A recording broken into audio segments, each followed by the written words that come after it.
પાંડેસરાના Maruti industrial એરિયામાં જ્યાં કચરો ઠાલવવામાં આવે છે ત્યાં સ્થાનિકોએ 500 રૂપિયાની અનેક નોટો સળગેલી હાલતમાં જોઈ હતી. કોઈ અજાણ્યા વ્યક્તિ દ્વારા અંદાજે 1000 જેટલી 500ની નોટો અહીં લાવીને સળગાવી દેવામાં આવી હોવાની ચર્ચા છે.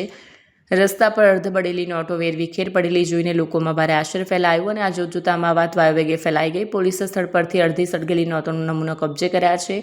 હાલ પોલીસ સામે સૌથી મોટો પ્રશ્ન એ છે કે આ નોટો અસલી ચલણ છે કે પછી ચિલ્ડ્રન બેંકની નકલી નોટો છે. જો નોટો અસલી હોય તો કોઈ વ્યક્તિ આટલી મોટી રકમ સળગાવવાની નોબત કેમ આવી તે અંગે અનેક તર્ક વિતર્ક થઈ રહ્યા છે. પોલીસ આ નોટોને FSL તપાસ માટે મોકલવાની તજવીજ હાથ ધરી રહી છે. સમગ્ર મામલે તપાસ હાથ ધરાઈ રહી છે.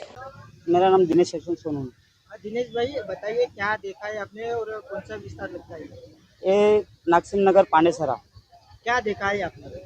मैं घर पे खाना खा रहा था, मेरा चाचा आया बंगार छूने, तो उसने नोट देखा उधर पड़ा हुआ, तो घर पे आया, मुझे बोला कि भाई वहाँ पे नोट गिरी हुई वो कुछ काम का है नहीं है, देख ले। तो हम लोग आए, देखा तो नोट ओरिजिनल है और आधा जला हुआ था। तो मैं बोला ये कुछ काम का नहीं। एक जन से सलाह लिया तो उसने बोला भाई किसी का कुछ मर्डर फर्डर कुछ हुआ होगा, ये चोरी चपाटी, तो तेरा नाम आएगा, एक तो पांडेसरा में जाके जमा कर दे और पूछ ले क्या हुआ है, बस इतना।